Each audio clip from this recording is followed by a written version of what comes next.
안녕하세요. 저는 돈으로 사람을 차별하는 시댁과 겨우 연을 끊을 수 있었던 평범한 40대 여성입니다. 보통 부모라면 어떤 자식이든 사랑으로 보듬는 게 당연하지 않나요? 그런 의미에서 저희 남편은 부모의 눈밖에 난 자식이었어요. 보통 이렇게 이야기하면 자식이 뭔가 잘못한 게 있으니 부모 눈밖에 나지 않았냐 하고 짐작하는 사람들이 많더라고요. 하지만 남편은 그런 사람이 아니었어요. 그저 잘난 두 동생에 비교되며 부모 눈밖에 났을 뿐이죠. 시댁의 둘째 시동생은 대기업에 다녔고 셋째 시동생은 공기업에 다녔어요. 남편만 유명하지 않은 중소기업에 다녔죠. 그 차이일 뿐이었는데 시댁 식구들은 남편을 형편없이 망한 사람처럼 취급했어요. 적어도 제가 보기에는 저희 남편만이 진심으로 가족에게 헌신을 다하는 사람이었어요. 남편은 항상 시부모가 필요한 일이 있을 때마다 연차를 내고 도움을 주러 왔었고 무슨 일이든 시부모의 일이라면 항상 해결해 주려 노력했어요. 다른 두 동생들이 바쁘다는 핑계로 아무것도 안 할 때도 말이죠. 장남이라서 그랬던 것만은 아니었더라고요. 원래 심성이 곱고 착한 사람이었죠. 어릴 때부터 참 잘했다는데 시부모는 그런 남편보다 공부 잘하고 좋은 직장에 간 두 동생들만 편애했다고 하더라고요. 결혼 전 인사차 시댁에 들렀을 때 그런 모습을 본 적 있었어요. 시댁 화장실에서 긴장되어 심호흡하는데 밖에서 대화하는 소리가 화장실 안까지 들리더라고요. 시모가 남편에게 대놓고 말했어요. 넌 정말 끝까지 날 실망시키는구나. 어디 가서 꼭 너 같은 애를 데려오고. 엄마는 너한테 기대도 안 했지만 어떻게 저런 애를. 됐어. 내가 너한테 무슨 이야기를 하겠니? 어머니, 그 사람 좋은 사람이에요. 마음씨도 곱고 강단도 있고 착하고요. 뭐가 마음에 안 드시는 건지 모르겠지만 여자친구 앞에서는 그런 말씀 마세요. 끝까지 저를 옹호해주는 남편을 보며 마음이 뿌듯해진 것도 잠시였죠. 시모는 그런 남편에게 도리어 짜증을 냈어요. 좋은 사람인지 나쁜 사람인지 내가 알게 뭐니? 좋은 직장에 취직을 못했으면 마누라라도 제대로 된 사람 만나야지. 홀아버지 밑에서 큰 외동딸이라니. 게다가 의사도 아니고 간호사? 네 동생들 보기 부끄럽지도 않니? 네 동생들 와이프는 다들 교사에 공무원에 날고 기는데 너 내가 왜 이렇게 마음에 드는 구석이 하나도 없어? 결혼하고 싶으면 네 마음대로 해라. 너 좋다는데 내가 무슨 할 말이 있다고.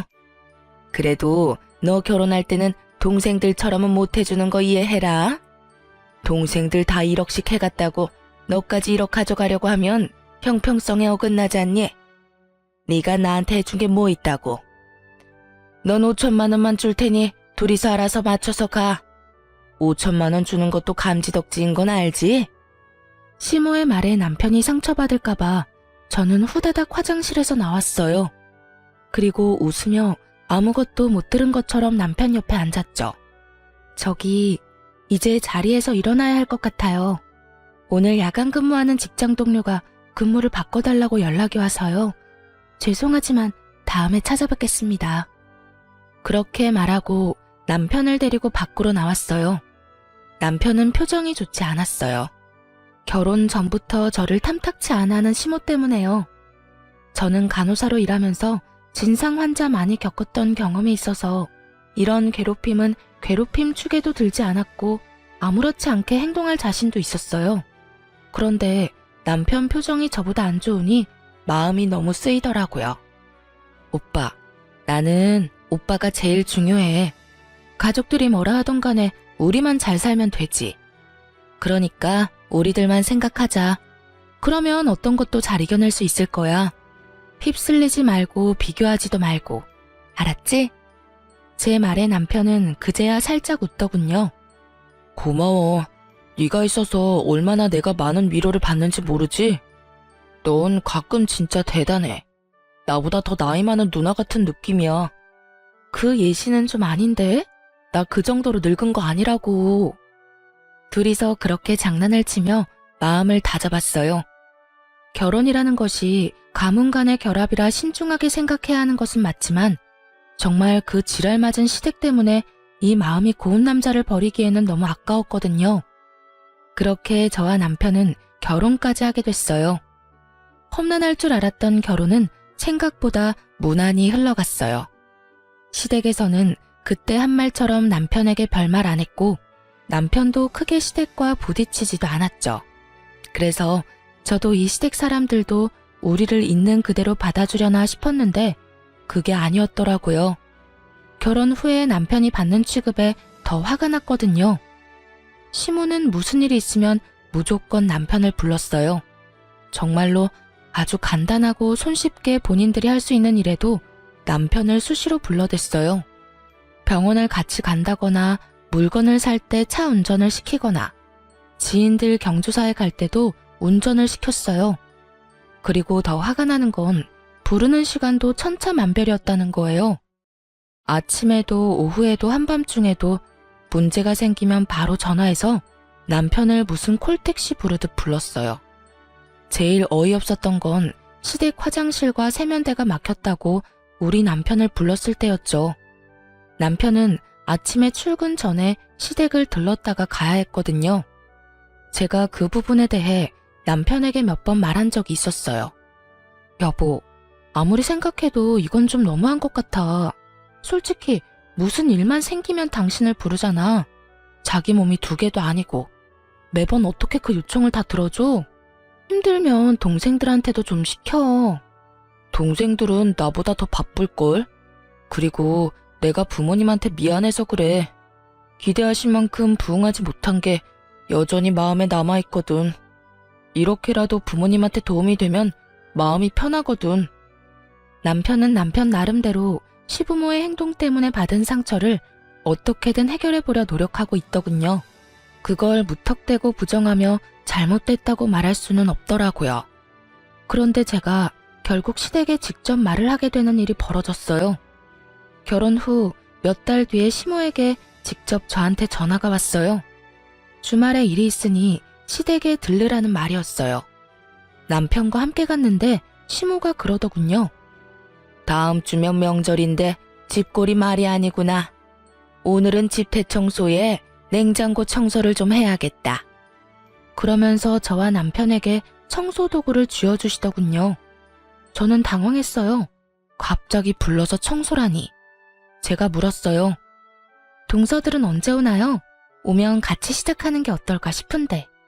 저는 당연히 다른 동서들도 올 거라고 생각하고 물었거든요. 그런데 시모가 어이없는 말을 하더군요. 동서들이 여길 왜 오니? 너랑 아범 둘이서 다 해야지. 내가 솔직하게 말해서 이런 말까지는 안 하려고 했는데 너는 염치도 없니? 네 2 동서들이 시댁에 용돈을 얼마를 주는지 알기는 해? 너희보다 월등히 많이 줘. 냉정히 생각해봐라. 걔네한테 일을 시키는 게 맞는 거니?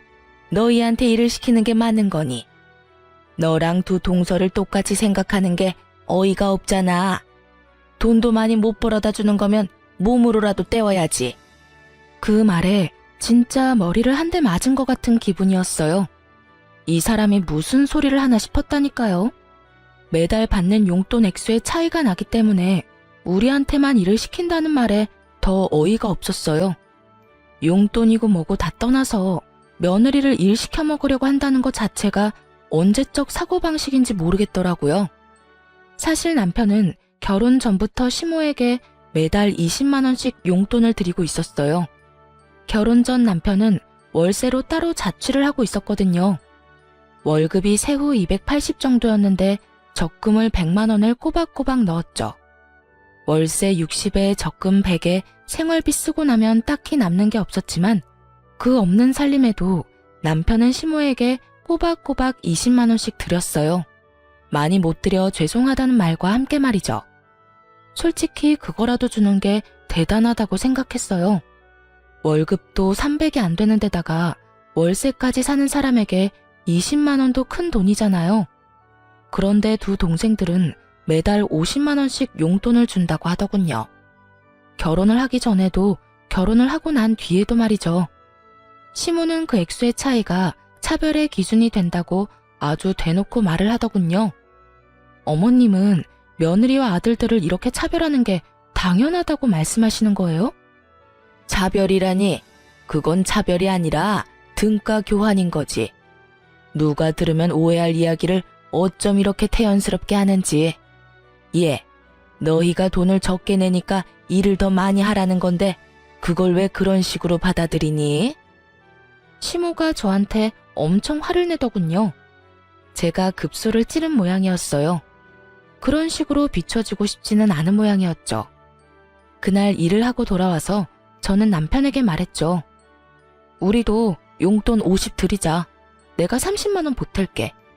이런 식이면 영영 죽을 때까지 시댁에서 하는 일처리 당신이랑 내가 다 해줘야 할지도 몰라. 당신은 부모님께 더 잘해주고 싶은 건지 몰라도 나는 아니야. 동서가 2명이나 있는데 내가 왜 혼자서 모든 걸 다 감당해야 해? 그리고 내가 만약에 애라도 생겨봐. 내가 그 몸으로 무리하다가 문제 생기면 그때는 어떻게 할 거야? 차라리 처음부터 그런 일 없도록 일 처리하는 게 나아. 내가 보태줄 테니까 그렇게 하자. 제 말에 남편도 수긍을 했어요. 임신을 언급하기 전에는 제 말에 반대를 하려고 한 듯 보였는데 애 이야기에 마음이 돌아섰더라고요. 그럴 수밖에 없죠. 애가 태어나고도 불려가는 거 생각하면 남편 입장에도 힘들 수밖에 없잖아요. 그래서 저는 그 다음 달부터 시모에게 50만 원을 붙였어요. 하지만 시모는 여전히 남편을 불러냈어요. 그래서 전 남편에게 정말로 바쁠 때는 가지 마라고 조언했어요. 그리고 남편을 시켜서 2 동생에게 전화를 하게 했어요. 도련님, 저희 남편 요즘 일이 바빠서 어머님이 부를 때마다 가지를 못해요. 그러니까 도련님이 좀 가주세요. 어머님한테도 좀 신경 쓰시고요. 형수, 그렇게 말해도 저희는 바쁜데 어떻게 매번 시간 내서 시댁에 가요? 난색을 표하는 시동생에게 제가 말했죠. 형은 계속 그렇게 해왔어요. 일하는 거 다 똑같고 형님이야말로 요즘 야근한다고 바빠요. 여태껏 계속 해온 형 대신에 2 도련님이 애 좀 써주세요. 솔직히 이런 말까지는 안 드리고 싶은데 시댁에 돈 많이 받아간 사람은 2분이잖아요. 그게 무슨 말이에요? 저희는 매달 용돈도 꼬박꼬박 드리고 있다고요. 용돈은 저희도 드려요. 그런데 결혼할 때 도련님들 시댁에서 얼마 받으셨어요? 제가 알기로는 1억 넘게 받았다고 들었는데 저희는 5천만 원 받았거든요. 그러면 2 도련님께서 더 노력해야 하는 게 당연한 거 아닌가요? 저희보다 훨씬 많이 받아가셨잖아요. 여태 용돈 드린 거 제하더라도 말이죠. 제 말에 틀린 말이라고는 조금도 없었으니 도련님들도 어쩔 수 없이 알겠다고 하더군요. 그런데 문제는 저와 동서 쪽이었어요. 시모는 여전히 저만 부르더라고요. 김장날에도 저 혼자 불렀길래 제가 예전에 말했던 것처럼 시모에게 물었어요. 어머님, 동서들은 언제 오나요? 네 동서들은 안 온다. 바쁜 애들을 왜 불러? 죄송한데 용돈을 세 아들이 똑같이 50만 원씩 주는데 왜 김장에는 저만 부르셨어요? 부르려면 다 똑같이 부르셨어야죠. 그게 무슨 소리냐? 네가 맏며느리니까 부른 거지. 어머님, 저번에 저희한테 용돈 다르게 준다고 용돈 많이 주는 사람은 일 못 시킨다고 얘기하셨잖아요. 저희 지금 동서들처럼 50만 원씩 꼬박꼬박 드리고 있어요. 그리고 솔직히 이런 말 하기도 좀 그렇지만 저희 결혼할 때 도련님들보다 더 많이 받은 거 없어요. 도리어 훨씬 적게 받았죠. 장남인데도 불구하고 말이죠. 솔직히 주는 것도 다행이라고 생각하고 여태껏 남편이 군말 없이 시댁 일 도와드렸던 것 같은데 저는 그게 평등하다고 생각 안 하거든요. 어머님이 저번에 용돈 때문에 차별하신다고 하셨고 이제는 똑같이 용돈을 받으시니까 세 사람 동등하게 번갈아 가면서 부르세요. 며칠 전에 저 불러서 운전시키셨잖아요. 그러니까 이번에는 다른 동서 부르세요. 그렇게 말하면서 저는 내려놓았던 핸드백을 다시 들었습니다. 그리고 현관문 쪽으로 걸어갔죠. 그러자 시모가 제게 큰 소리를 치더군요. 야, 넌 뭐가 그렇게 잘났어? 너 며느리야. 맏며느리답게 일하라면 해. 고작 용돈 똑같이 내는 것 때문에 지금 바쁜 애들을 부르라는 얘기니? 넌 정신이 있는 거야, 없는 거야? 말씀드리자면 바쁘기는 간호사가 제일 바빠요. 저는 주 6일 일하는 사람이라고요. 그분들은 주 5일 일하죠? 공휴일 다 쉬면서. 일주일에 이틀을 쉬는 사람이랑 일주일에 하루를 쉬는 사람 중에 누가 더 바쁘고 덜 바쁜지 계산이 안 되세요? 용돈 계산은 확실하게 하시면서 날짜 계산은 잘 안 되시나 봐요. 결국 제 말에 아무런 반박을 할 수 없었던 시모는 기가 차다는 표정으로 저를 바라보더군요. 근본도 없는 년이랑 결혼한다고 할 때부터 내가 알아봤어. 아무것도 없는 년 받아줬으면 군소리 말고 일이나 잘하면 될 것이지. 매번 사사건건 사람을 허파를 뒤집어 놓지. 내가 그 결혼 시키질 말았어야 했어. 할아버지 밑에서 뭘 배웠겠어? 이래서 엄마 없는 며느리 들이는 게 아니었는데. 제가 돌아가신 어머니한테 배운 건 없어도 사람 차별하면 안 된다는 것쯤은 잘 알아요. 그것도 돈 가지고 치사하게 말이죠. 그리고 어차피 생각도 없으시겠지만 김장 김치 하셔도 저희한테 연락하지 마세요. 일도 안 했는데 가져갈 만큼 염치 없는 사람 아닙니다. 뭐 남이 해놓은 것 넙죽넙죽 잘 받아가서 퍼먹는 뻔뻔한 인간들도 이 집에는 좀 많던데 저는 그런 뻔뻔한 사람들이랑은 좀 다르거든요. 그럼 김장 잘하세요. 그렇게 말하고 저는 집으로 돌아왔습니다. 그러게 왜 사람을 별것도 아닌 걸로 차별을 하는지 다른 사람 못 살게 굴 때는 본인도 당할 거라는 생각을 해야죠. 그 뒤로 시모는 저한테는 연락을 안 하더군요. 대신 남편을 좀 더 많이 부르게 됐죠. 하지만 남편도 결국 시모의 요구를 적당히 거절하자 비로소 평범한 생활을 할 수 있게 됐어요. 매번 별거 아닌 일로 불려가는 생활에서 해방된 거죠. 남편과 저는 겨우 여유로운 생활을 즐길 수 있었습니다. 하지만 그것도 아주 잠깐뿐이었어요. 남편 회사에 문제가 발생하게 됐거든요. 남편은 중소기업에서 일하는데 본래 남편 성격 자체가 회사원 기질은 아니었어요. 그런 남편에게는 특기가 하나 있었는데요. 그게 바로 요리였습니다. 요리는 정말 모르는 제가 맛봐도 남편의 음식은 무척 맛이 있었거든요. 그 음식 솜씨에 반해서 결혼하게 된 것도 있으니까요. 남편 회사에는 재정 악화로 인원 감축이 시작됐고 남편은 퇴사를 해야 할 것 같다고 저에게 상의를 하더군요. 가게를 차리려는 생각이었어요. 사실 멀쩡한 직장 놔두고 나오는 거면 화를 냈을 거예요. 하지만 이미 재정 악화로 인한 감축이 이뤄지고 있는 회사였어요. 언제 망할지 모른다는 거죠. 물론 지금 당장 망할 리는 없겠지만 미래가 없다는 건 누가 봐도 뻔한 일이었어요. 그리고 저는 남편의 음식 솜씨와 장사 수완을 믿기로 했어요. 사실 저도 간호사로 일하며 돈을 벌고 있으니 괜찮을 거라고 생각한 것도 있었어요.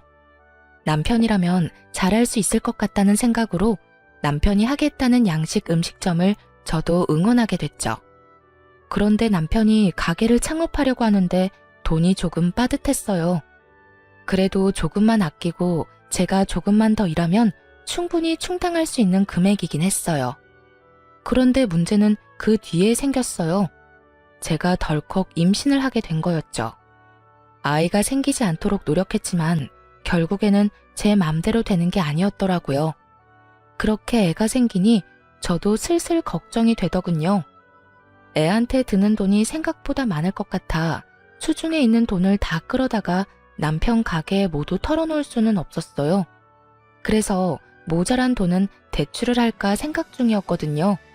일단 저희 집을 담보로 대출을 하고 차가 2대 있으니 제 명의의 차는 팔아야 할까 생각했죠. 그렇게 가게 창업 비용 때문에 걱정을 하고 있었는데 그때 시모가 남편에게 그 이야기를 들었는지 잠깐 시댁으로 오라고 하더군요. 너애 창업할 때 돈 필요하지? 결혼할 때 5천만 원밖에 안 해줬으니까 이번에 가게 창업할 때 5천만 원을 빌려줄게. 대신에 연이자 3%로 빌려줄 거야. 언제든 일시 상환 가능하고. 어때? 어머님 죄송한데 저희는 3천만 원만 있으면 되는데 어째서 5천만 원이나 빌려주시려고 하세요? 너희 가게 차릴 때 딱 필요한 만큼만 돈 나오는 거 아니다. 인테리어나 그 외 다른 변수들이 생기면 어떻게든 돈이 들게 돼 있어. 그래서 조금 더 여유롭게 주려는 거야. 물론 시모가 좋게 이야기를 했지만 저는 당연히 그렇게 받아들이지 않았어요. 이자가 3%면 저희가 은행에서 대출받는 것보다는 더 이득이긴 했어요. 하지만 이제까지의 일들로 보면 시모가 저희를 좋게 생각해서 돈을 빌려주는 거라는 생각이 들지 않더군요. 분명히 뒤에 꿍꿍이가 있을 거라는 생각이 들었죠. 도대체 이 사람들이 무엇을 위해서 우리에게 돈을 빌려주려고 하는 것일까? 그것도 3천만 원이 필요한 사람에게 5천만 원이나 빌려주겠다는 말을 왜 했을까? 솔직히 시모에게 꿍꿍이가 있다 하더라도 이 조건은 저희에게 무척 좋은 조건이었어요. 매달 원금은 갚지 않아도 되고 이자만 갚으면 되며 만기 상환 일시가 정해져 있지 않고 일시 상환 가능한 시점에 상환하면 되니까요. 그러나 저는 뭔가 불쾌한 기분이 들어서 남편에게 그냥 거절하자고 말했어요. 하지만 남편은 뱃속의 아이를 생각해서라도 조금이라도 아껴야 한다며 시모에게 돈을 빌리게 됐습니다. 대신 저희가 원하는 3천만 원만 빌리기로 했어요. 그런데 그 뒤에 시댁이 어떤 생각을 하고 있었는지를 알게 된 거죠. 남편이 허락한 일이기는 했지만 저에게는 거의 반강제로 시모의 호의를 받아들인 기분이었어요. 그래서 찜찜하게 생각했는데 역시나 제 생각이 맞았더군요. 저희 손에 3천만 원을 들려주고는 그 돈을 빌미로 다시 한번 저희를 시시때때마다 부르더군요.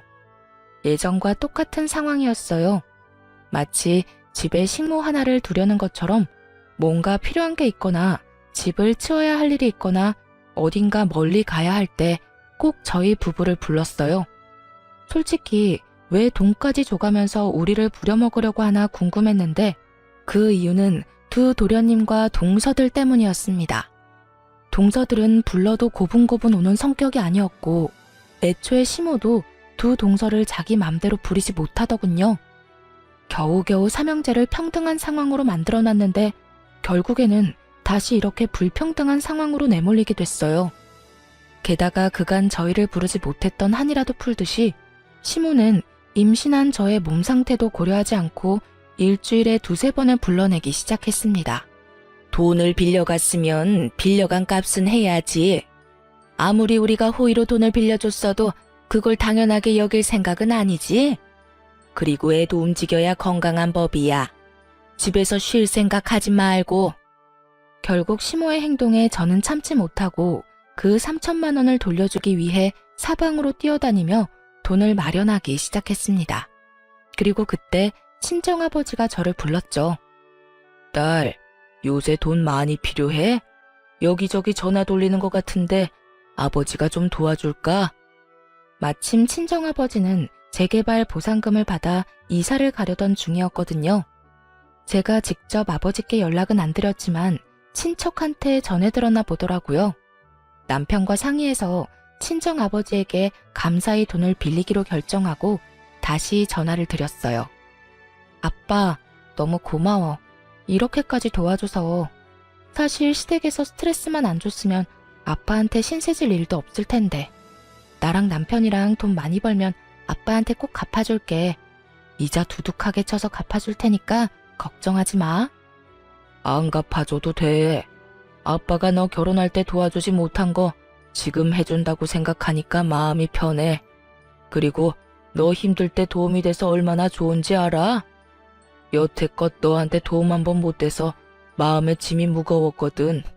그러니까 딸, 갚을 생각하지 마. 저는 그런 아버지를 끌어안아주고 다독여줬습니다. 정말 너무 감사한 일이었어요. 부모의 사랑이라는 게 당연하지 않다는 걸 옆에서 봤잖아요. 시모는 남편을 그렇게 다독여준 적이 한 번도 없었거든요. 저는 홀아버지 밑에서 자랐지만 사랑만은 가득 받았다고 생각하며 저는 3천만 원을 들고 남편과 함께 시댁으로 갔어요. 어머님, 드릴 말씀 있어서 왔어요. 부르지도 않았는데 무슨 일이니? 그래, 차라리 잘 됐다. 온 김에 냉장고 청소도 좀 하고 가렴. 너 좀 있으면 출산인데 출산할 때까지 몸 부지런히 움직여야 해. 그게 아니고 저번에 빌린 3천만 원요. 그거 갚으려고 왔어요. 제 말에 시모의 얼굴이 딱딱하게 굳어가더군요. 이유는 한 가지뿐이었어요. 저희가 돈을 갚아버리면 허드렛 일 시킬 명분도 사라지니까요. 왜 갑자기 돈을 갚아? 너희한테 빌려준 거 천천히 갚아도 된다고 했잖니. 이자가 많이 나오는 것도 아닌데 혹시 너희 대출 받았어? 대출 이자가 얼마나 아까운지 알아? 혹시 대출 받았으면 당장 갚고 와. 이상한 데 돈 쓰지 말고. 그런 거 아니에요. 저희 아버지가 저희 사정 아시고 도와주셨어요. 그러니까 어머님께 빌린 돈부터 먼저 갚는 게 맞는 거라고 생각했고요. 대출 아니니까 걱정 마세요. 그리고 이거 돌려드릴 테니까 앞으로는 저희만 부르지 마시고 서방님네도 부르세요. 그리고 일손이 필요하신 거면 일하는 사람을 부르시고요. 집안일 하실 분이 필요하면 도우미 여사님을 부르시면 좋을 것 같아요. 아니, 돈 빌려줘 놓고 이렇게 또 사람을 부려먹으려는 건 좀 아니지 않나요? 너 지금 내가 너희 부려먹으려고 돈 빌려줬다고 생각하니? 네, 그런 의도라고 생각하고 있어요. 어머님 행동이 그렇잖아요. 돈 빌려주시고 나서는 일주일에 2-3번을 부르시는데 그런 생각이 안 드는 게 더 이상하죠. 너 지금 말 다 했니? 나도 너희 같은 자식이면 며느리 필요 없어. 되먹지도 못한 것들 받아주려고 했더니 도리어 사람을 좀생이 같은 인간으로 만들어? 나가. 우리 집에서 당장 나가고 연락하지 마. 너희 같은 애들 우리도 필요 없어. 어디 고마운 줄도 모르고 사람을 나쁜 사람으로 만들어? 너 그렇게 생각하는 거 자격지심이야. 열등감이라고. 앞으로 얼굴 비치지 마라. 돈을 갚는데도 이렇게 화내는 걸 보니 속이 훤히 보이는 것 같아 웃기더군요. 옆에 있던 남편도 어이없는 얼굴로 말했죠. 어머니, 저희가 어머니한테 빌린 돈을 갚는데 왜 이런 말을 들어야 하는지 모르겠어요. 저희가 뭘 잘못했는데 이렇게 나가라고 소리치고 화내시는 건가요? 돈을 갚은 게 싫으신 거예요? 아니면 동생들 대신 우리를 못 부르는 게 싫으신 거예요? 저도 이제 지치네요. 어머니 원하시는 대로 해드릴게요. 여보, 가자. 남편이 그렇게 말하고 저를 끌었습니다. 그렇게 시댁과 인연은 정말로 뚝 끊기게 됐어요. 솔직한 말로 저희는 아쉬울 것 없었어요.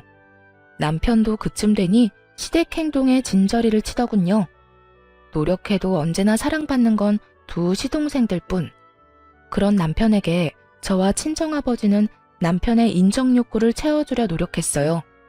그래서 그런지 남편은 친정에 더 마음을 쓰더라고요.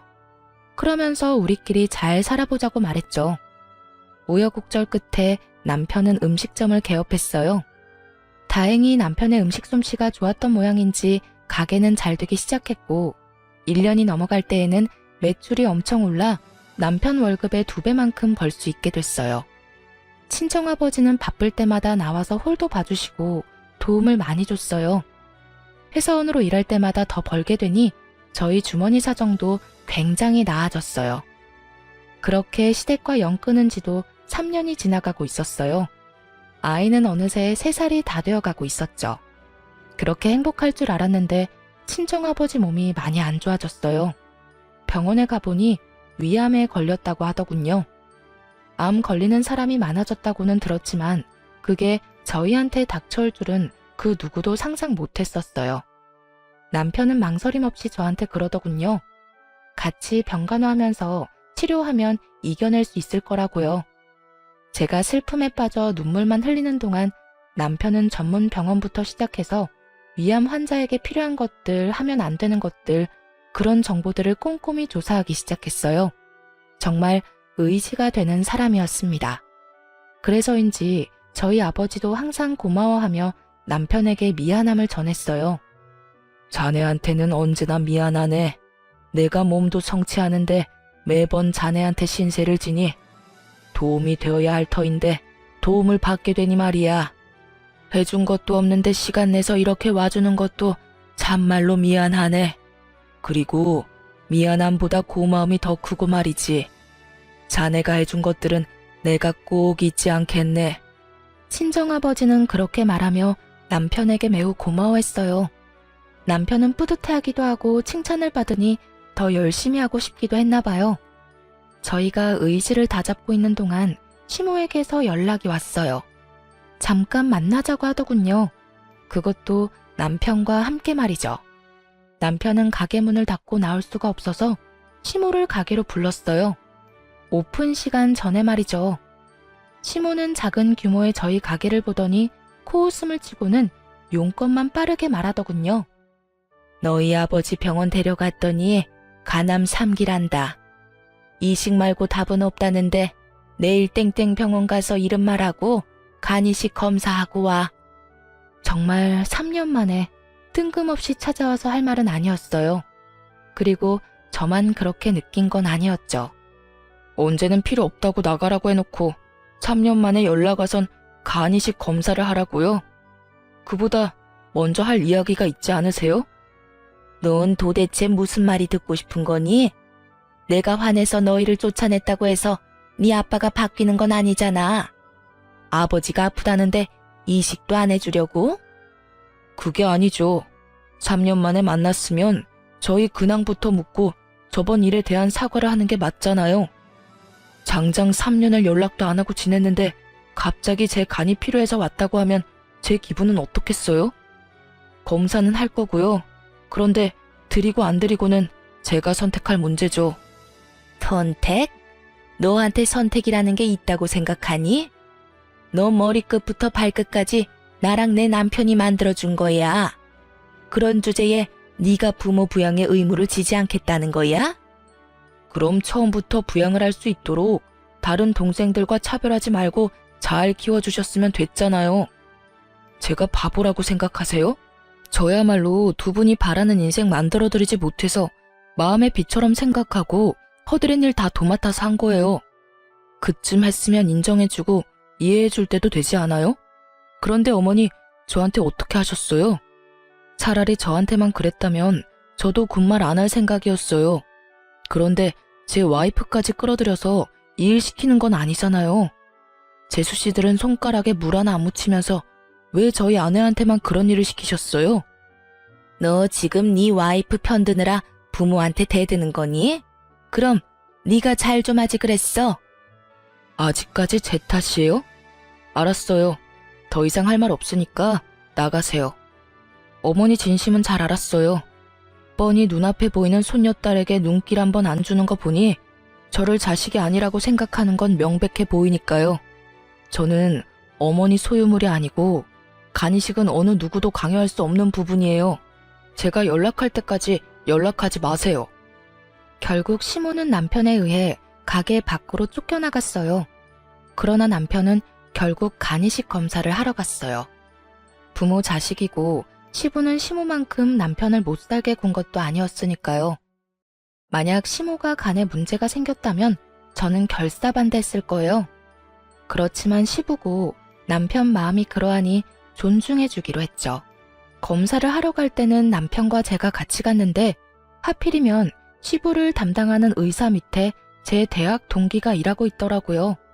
반가워서 얼굴 보고 몇 마디 나누다 이식센터에 내려가 접수를 했어요. 그렇게 일주일 뒤 검사 결과를 들으러 다시 방문했는데요. 그날 남편 검사 결과가 나온다는 말에 시모까지 달려왔더라고요.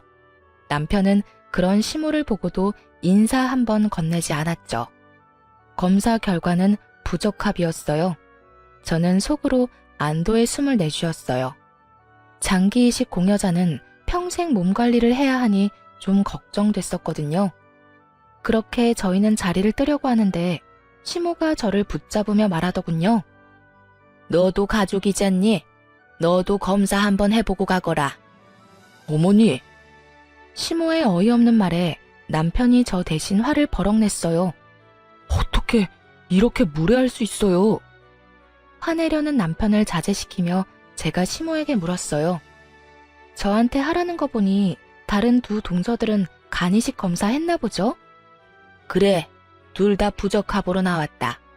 넌 맏며느리인데도 검사를 안 하면 그건 문제가 있지 않겠니? 죄송한데 어머님, 적합자는 이미 나온 걸로 아는데요.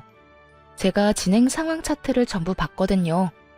적합한 가족이 이미 나왔는데도 저희한테 검사 요구하는 거 혹시 아버님도 알고 계시는 상황인 건가요? 제 말에 시모가 입을 꽉 닫아버리더군요. 묵비권 행사, 침묵이 진실이라는 말이 있죠. 사실 이걸 물어볼 필요도 없었어요. 왜냐면 이미 알고 있었거든요. 그 동기가 알려줬으니까요. 시모가 보호자 신분으로 결과를 전부 듣고 갔다고 하더라고요. 어머니, 어떻게 이러실 수 있어요? 적합자가 있는데 왜 검사해보라고 한 거예요? 그걸 언제까지 속일 생각이셨어요? 넌 동생 앞길 막고 싶니? 공여자도 힘든 수술이라잖니. 너야 별 볼 일 없는 직장에 이를 것도 없지만 둘째랑 셋째는 너랑 달라. 걔네들이 얼마나 큰 일을 하고 있는데. 시모의 어이없는 말에 남편이 시모에게 소리를 지르며 난리를 치는데 저는 조용히 그 옆에서 폰을 들었어요. 그리고 시부에게 전화를 걸었죠. 네, 오랜만에 연락드려요. 죄송해요. 그런데 제가 드릴 말씀이 있어서요. 혹시 둘째 도련님이 간이식 적합자인 거 알고 계셨어요? 어머님이 아버님을 속이신 것 같아요. 둘째 도련님 앞날을 생각해서 그러신 것 같은데 아직까지 그렇게 힘드신 게 아니라 다행인 것 같네요. 제 말에 대답도 않고 전화가 뚝 끊기더군요. 그러더니 시모 전화가 시끄럽게 울리기 시작했어요. 시부 전화였죠. 전화를 받은 시모 얼굴이 확 구겨지더군요. 시부에게 한 소리 들은 것이 분명해 보였어요. 폰 너머까지 들리는 시부의 목소리에는 노성이 가득 차 있었죠. 그런 시모를 놔두고 저희는 집으로 돌아왔어요. 시모는 돌아가는 저희를 잡으려고 했지만 시부의 분노를 고스란히 몸으로 막아내는 중이라 그럴 수도 없었어요. 그리고 그 다음 날부터 시모는 시도 때도 없이 저한테 전화를 해서 쪼아대기 시작했어요. 너희들 때문이야. 너희가 그 이야기를 남편한테 풀어버리는 통에 남편이 내 명의 카드까지 정지했잖아. 너희가 책임져. 어머님이랑 둘째 도련님이 거짓말해서 생긴 일을 왜 저희가 책임져야 하는데요? 그리고 무슨 책임을 어떻게 지라는 말이에요. 너희 이 집 살 때 5천만 원 해준 거 내놔. 그거라도 있어야 내가 생활을 하지. 늙어서 골골대는 인간 병수발도 들어야 하는데 돈도 없으면 어떻게 생활을 하니? 매달 100만 원씩 꼬박꼬박 받는다는 걸 제가 아는데도 돈 없는 것처럼 말하는 걸 보니 참 어이가 없었죠. 그리고 그 5천만 원을 걸고 넘어질 줄은 생각도 못했거든요. 그래도 그 집구석에서 나온 돈 차라리 이참에 다 갚아버릴까 했죠. 그렇지만 지금 돈 좀 번다고 5천만 원이라는 큰 돈이 갑자기 하늘에서 떨어지는 건 아니잖아요. 그때 제 전화를 듣고 있던 아버지가 그러더군요. 너희만 괜찮으면 너희 집 팔고 우리 집 전세금 합쳐서 좀 더 평수가 큰 집 얻고 남은 금액으로 5천만 원 갚는 건 어떻겠니? 그 이야기에 귀가 번쩍 뜨이더군요. 남편에게 상의했더니 남편은 이번에도 친정아버지에게 신세를 지게 돼서 너무 죄송하다고 하더군요. 아버지는 우리가 보호자로 간병을 해주고 있으니 당연히 받아도 되는 일이라고 했고 대신 자신을 간병하는 일이 힘들 거라 그것만 걱정된다고 하셨거든요. 남편은 그 제안을 받아들이기로 했어요. 그렇게 저희 집을 팔고 좀 더 외곽에 집을 얻기로 했어요.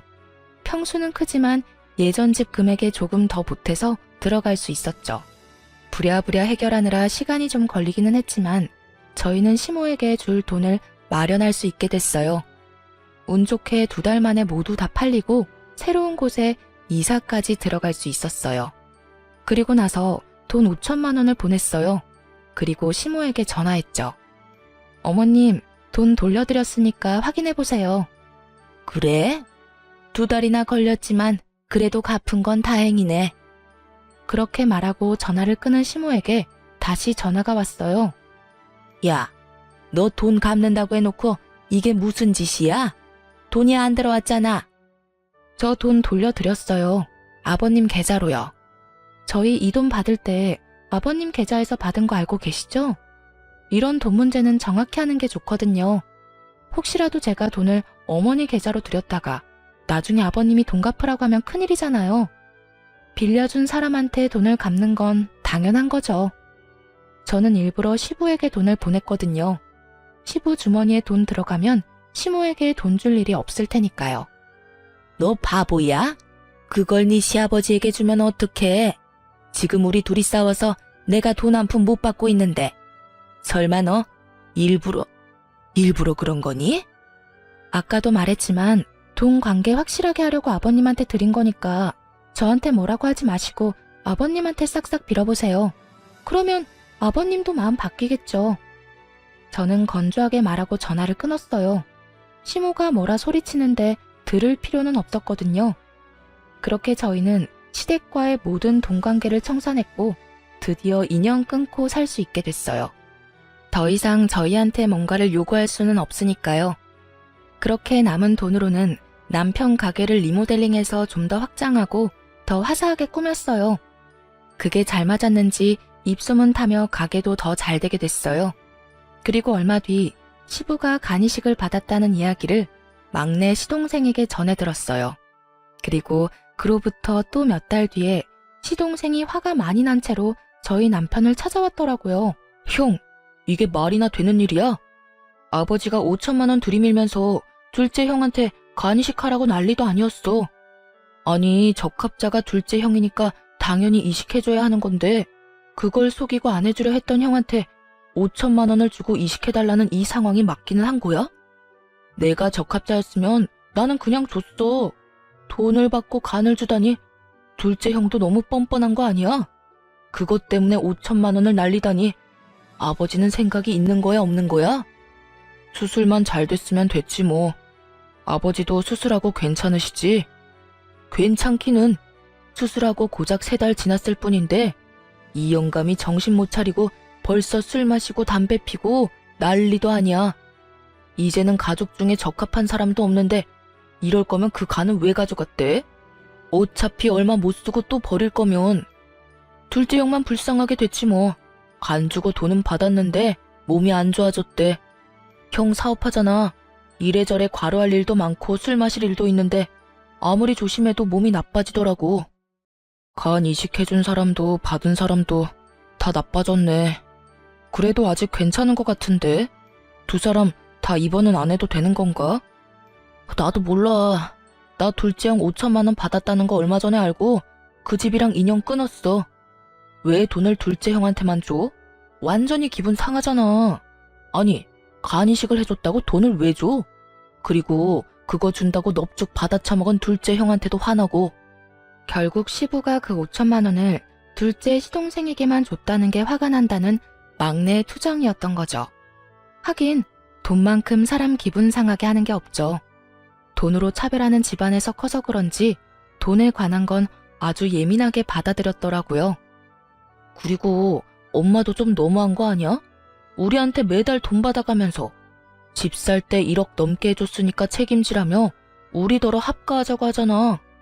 돈 더 받아간 둘째 형한테 말하라니까 형은 간이식을 해줘서 안 된대. 그러면서 우리 집에 와서 돈을 얼마나 펑펑 쓰는지. 말도 못하게 낭비가 심해서 엄마도 내쫓아버렸어. 와이프가 엄청 싫어했거든. 돈은 있는 대로 갖다 쓰면서 무슨 잔소리는 그렇게 많은지 화가 안 날 수가 없더라고. 막내 도련님 이야기를 들어보니 시모도 여전하더라고요. 그렇게 울분을 토하고 간 막내 도련님 이후에 둘째 시동생도 저희 집에 찾아왔어요. 아주 얼굴이 반쪽이 되었더군요. 형, 부탁이 있어서 찾아왔어. 무슨 부탁? 아버지, 좀 형이 모시면 안 돼? 형이 장남이잖아. 나는 간이식까지 했고 막내는 어머니 모시고 있어. 그러니까 형이 아버지 모셔야지. 당연한 듯 말하는 둘째 시동생을 보며 아직 시모가 쫓겨난 이야기는 못 들었구나 싶었어요. 그리고 뭐가 이렇게 당당하나 싶은 생각도 들었죠. 내가 장남인데 장남으로 여겨진 적은 없잖아. 이제 와서 네가 장남 운운하는 것도 좀 웃기다. 간이식은 어차피 돈 받고 해준 거지. 막내한테 다 들었어. 그리고 너희 결혼할 때 돈 다 받아갔잖아. 난 그거 다 갚았어. 그러니까 그 돈 갚을 만큼은 네가 아버지 돌봐드려. 돈 줄게. 아버지한테 받은 5천만 원 나눠줄 테니까 아버지 좀 부탁하자. 응? 너 우리 가게 얼마나 잘 되는지 모르지? 그 돈 없어도 될 정도야. 그리고 그 5천만 원 원래 나한테서 나온 돈인 거는 알고 있어? 집 살 때 받은 돈 5천만 원 내놓으라더라. 그래서 돌려드렸는데 그걸로 간을 사실 줄이야. 어쨌든 우리는 돈 없어도 되니까 너희 일은 너희가 알아서 해. 형, 1억이야? 형도 가족이잖아. 어느 가족이 돈으로 형제를 차별해? 그리고 3년 동안 연락 없어도 너희 잘 살았잖아. 아버지 몸 좀 안 좋다고 연락 와서 이제 와서 가족 행세하면 누가 좋다고 그럴까? 그러니까 여태 해왔던 것처럼 알아서들 해. 우리한테 신경 끄고. 그리고 나는 처가 식구들 챙기는 것만으로도 바빠. 여태껏 장인어른한테 도움받은 게 얼마나 많은데 그래서 병수발 드는 것도 당연한 일이고. 뭐? 지금 친아버지 놔두고 남의 아버지를 챙기겠다는 거야? 당연하지. 그 친아버지 친어머니가 나한테 한 짓을 생각하면 항상 도움만 주려는 처가의 눈길이 가는 건 당연하지 않냐? 있는 것도 다 빼앗아가고 종처럼 부려먹으려는 부모랑 있는 거 다 내어주고 고맙다며 항상 챙겨주는 장인어른이랑 비교가 안 되려야 안 될 수가 없잖아. 앞으로 이런 일로 나 찾아오지 마. 그렇게 남편은 둘째 시동생도 내보냈어요. 나중에 이야기 들어보니 간이 다시 망가진 시부는 돌봐줄 사람 없이 요양병원에 들어갔고 간이 식은 꿈도 못 꾸고 있다고 하더군요. 게다가 시부가 돈을 꽉 쥐고 있는 통에 돈 한 푼 제대로 못 쓰는 시모도 막내 아들에게 버림받고 단칸방 하나 얻어서 수발들며 힘들게 살고 있다고 하더라고요. 자식을 도구로 쓰려다가 스스로 도구가 되어버린 시모를 보면서 조금이라도 장남에게 잘했으면 이런 비참한 노년을 맞이하지는 않았을 거라는 생각이 들었어요. 저희 아버지는 위암 진단 후 저희 부부의 지극한 병간호에 이제 완치 판정, 즉 치료 후 5년까지 딱 1년을 앞두고 있거든요. 남편이 처갓집에 마음을 붙여줘서 참 다행이라는 생각을 해요. 그리고 이런 복덩이 같은 남편을 제 손으로 내친 시댁도 자기 손으로 복을 내보낸 걸 알려나 모르겠네요. 지금까지 저의 긴 시댁 이야기 들어주셔서 감사합니다. 좋은 하루 되세요.